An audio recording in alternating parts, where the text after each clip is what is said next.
Order! Order! You are an incorrigible delinquent at times. Behave yourself, man!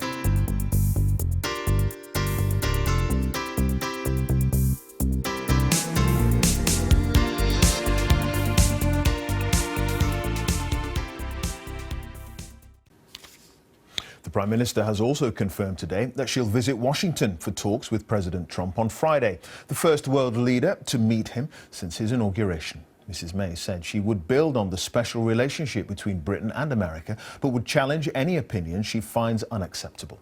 Here's our political correspondent, Ian Watson. On the surface, the special relationship appears, well, almost intimate. Britain's Prime Minister will be the first foreign leader to meet the new president. But that relationship with Donald Trump may have to become extra special after Brexit, as Britain searches for new global trade deals. The special relationship between the UK and the US has been strong for many years. We'll have opportunity to talk about our possible future trading relationship, but also some of the world challenges that we all face. He and people around him have also spoken about the importance of a trade arrangement with the United Kingdom, and that is something that they're looking to talk to us about at an early stage. It all sounds positive, but the two leaders will have to square this circle. I want us to be a truly global Britain. America first. America first. The president's critics say that his emphasis on protecting American jobs might make a favourable trade deal difficult, even with the UK. Recent figures show that we sell more to America than we buy. We sold them £88 billion worth of goods and services and brought in just £52 billion worth of imports.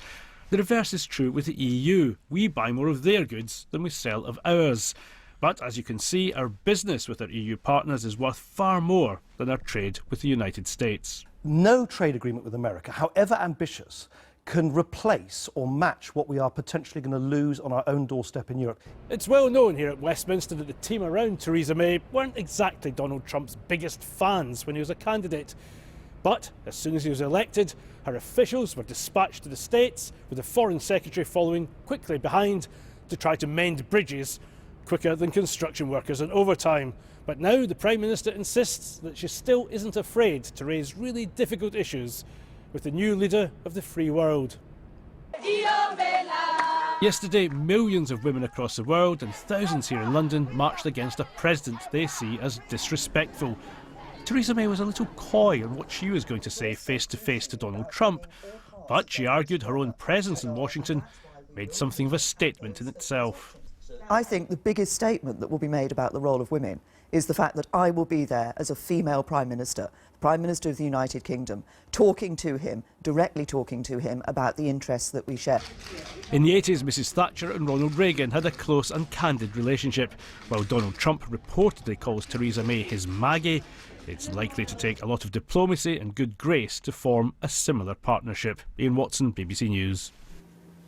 Let's speak to our Deputy Political Editor, John Pienaar, who's at Westminster now. John, Theresa May, she will have preferred the headlines to be about her meeting Donald Trump later this week rather than controversy over Trident. Yes, she would, Clive. This story on Trident isn't just awkward, it's embarrassing. Ministers can argue there's no realistic chance of the Navy launching a nuclear strike against Moscow, or for that matter, Disneyland, by accident. They can point out that MPs, most of them, support the nuclear deterrent. That is true. But the way MPs were kept in the dark ahead of such a crucial vote on Trident, it won't be hard for the opposition tomorrow to make the government look and feel uncomfortable and even look rather evasive when they'd rather be talking about the coming American trip. And as far as that trip is concerned, we don't know how the Trump presidency will play out, but we do know something of his character and style. And given that, it's hard to see Theresa May exercising the same sort of influence over Donald Trump that Margaret Thatcher did over Ronald Reagan back in the 1980s. Some were worried in the party that the party could be embarrassed, the government could be embarrassed by this relationship, but then predictability, that was a feature of politics, and now in politics predictability seems a long time ago. OK, John, thank you for that. John Pienaar there at Westminster. Well, all this has come alongside the confirmation that Theresa May will be the first world leader to have a face-to-face talk with President Trump, invited to meet him at the White House next Friday. Well, for more on that and the rest of the day's news, over to Krishnan in London. Chris. Thanks, John. Well, the Prime Minister says she's hoping to build on the special relationship in her talks with Mr. Trump. But she warned that she would not be afraid to say if she found something unacceptable. The President certainly seems to believe he can develop a chemistry with Mrs. May, reportedly referring to her as "my Maggie," in a reference to the relationship between Mrs. Thatcher and Ronald Reagan in the 1980s. This from Fatima Manji. Ronnie and Maggie. Political soulmates who represented the special relationship at its closest. Could it now be rekindled? Mr. Trump apparently would like it to be, with reports suggesting he's taken to calling Mrs. May "my Maggie." The Prime Minister is set to become the first foreign leader to meet him after his inauguration. She's due to fly to Washington on Friday. Her eye will be on the biggest prize, talk of a bilateral trade deal. But they're also expected to discuss security issues. He's already said to me that he wants to see a very strong relationship between the UK and the US going into the future. There are issues that we will work together on in the future, the importance of NATO, for example, as I've said, defeating terrorism. These are issues where we share the challenges, we see the threats, and we have worked together in the past and will in the future. As for challenging the president over his misogynistic comments, Theresa May said being there as a female prime minister will make the biggest statement about the role of women. But political opponents urged her to be more challenging of his unacceptable views and cautious about trade deals. Well, there were no signs of any special relationship in Donald Trump's inauguration speech. It was quite the opposite. It was America first, America only, America inward looking. The idea that Donald Trump is suddenly going to roll over and offer some trade deal with Britain, which doesn't have strings attached, like investor protection, where American companies can come in and run parts of our health service and be protected in doing so, I think she needs to be extremely careful. And even within her own ranks, there has been criticism of President Trump. Her policy chief, George Freeman, tweeted that Trump represented the politics of fear and division, and responded to the unlikely president's inauguration speech saying, "We were living through a crisis of confidence in the West." There are also reports the Queen may be called upon, with Mr. Trump likely to enjoy the pomp and pageantry of any state visit, and an opportunity to rival his predecessors. There's speculation the keen golfer may be invited to play at Balmoral, the Queen's private estate. Buckingham Palace refused to comment on any future plans. It's not clear whether Mrs. May and Mr. Trump will enjoy this level of intimacy, but the PM will be hoping Britain is a close second to the policy of America first. Well, I'm joined now from Henley-on-Thames in Oxfordshire by Ted Mallock, an advisor to Donald Trump during the election campaign and now touted as the next US ambassador to the European Union. Thanks for joining us. What do you think Donald Trump wants out of the relationship with Britain that America doesn't have already?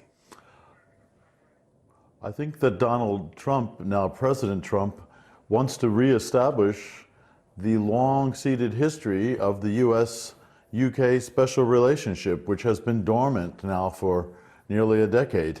So he's ready to reinvest in that, and it comes at a very timely instance for the United Kingdom itself. But in practical terms, what does that mean? Well, I think that if there were stronger relations, then there could be, in fact, as you intimated, a bilateral trade agreement.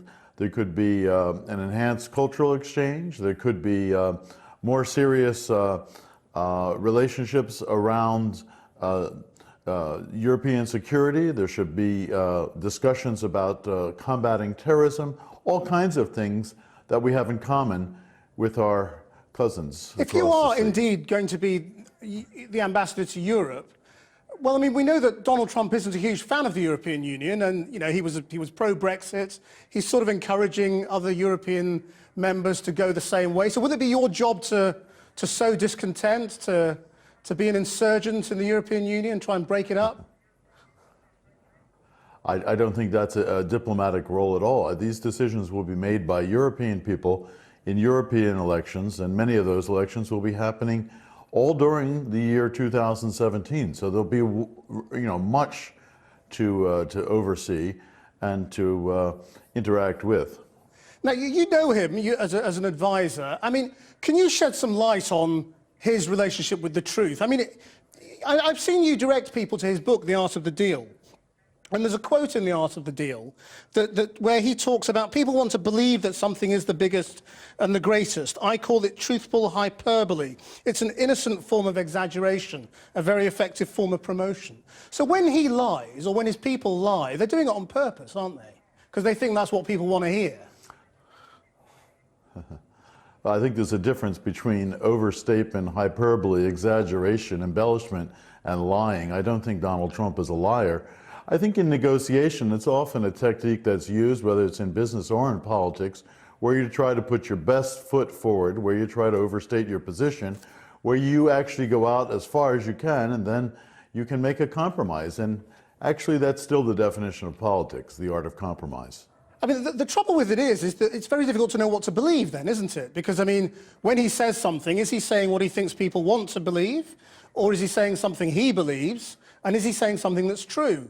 It'll also be very hard to measure whether he's achieved anything, because he will say something, no doubt. He will say he's built the wall, or he's achieved certain numbers of jobs, or he's persuaded car companies to change their minds, even when it's not necessarily true. Well, I think many of these things can be validated. They are empirically true.